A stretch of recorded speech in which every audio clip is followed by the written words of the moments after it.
Guys, welcome to my channel. This is Ricky and this is dedicated to all things Tomb Raider and Lara Croft.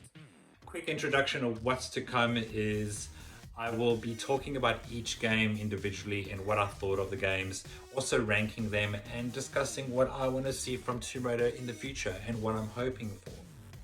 But today is a little introduction to the history that I have with Tomb Raider and what it means to me. I've been playing Tomb Raider from almost the very beginning. It all started when we received a PlayStation, and the first game that we got on that PlayStation was Tomb Raider 2. Yes, I didn't play it since Tomb Raider 1, but Tomb Raider 2 was a pretty good place to start. I was absolutely astounded with the quality of the graphics back then. I was blown away by this 3D world that they had created. I was blown away by the texture, the way you move around in the game, and also the general feel of playing Tomb Raider. Prior to this, I'd only played Nintendo consoles as well as Sega Mega Drive.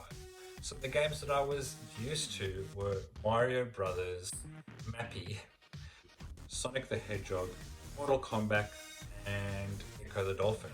While all those games were great, they were all in 2D. So when I first played Tomb Raider 2 in this 3D environment where I could control a character and look at them move around in a 3D world, while it looked realistic, you gotta remember, this was the 90s. Everything was amazing with PlayStation. It looked real. I honestly thought it looked realistic. Looking back at it now, the graphics weren't that great, but at the time it was incredible. The graphics were realistic, the movement seemed real, everything was amazing to me. Don't get me wrong though, playing Tomb Raider 2 at the beginning was hell of a frustrating. I didn't have a memory card for one thing, and I actually didn't even know a memory card existed. And we didn't have one for about 6 months. That means every single time I played that game, I had to start from the beginning. The furthest I got in that game was Venice without a memory card. But at the beginning, it was also really hard to control Lara. She would move in the wrong direction, jump in the wrong way. She wouldn't do the things that I wanted to do, and it honestly took me ages to get it right. That first level in Tomb Raider 2, I have played hundreds and hundreds of times. I remember it like the back of my hand. If you go and play that game right now, I'll tell you exactly where to go, every single thing to pick up, because I've played it so many times. But not only was I impressed by the game itself and by the playability, the thing that really got to me was Lara Croft. This was now the dawn of the internet.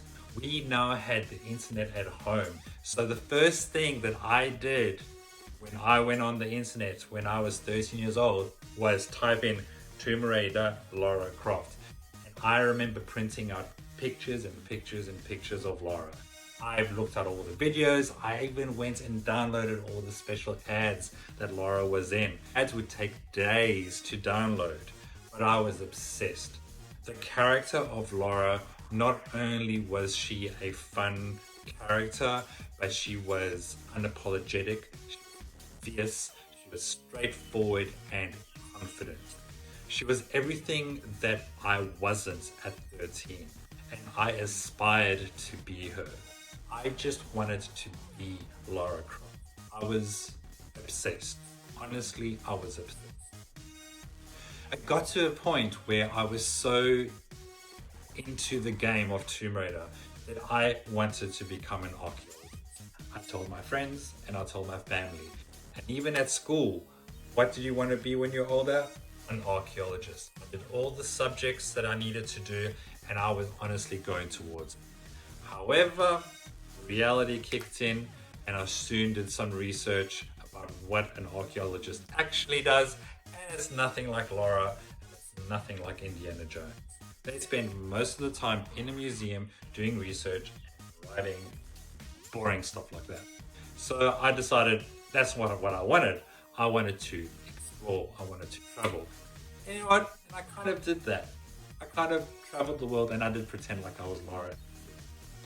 And in my opinion, Lara Croft, best hero and fictional character, period.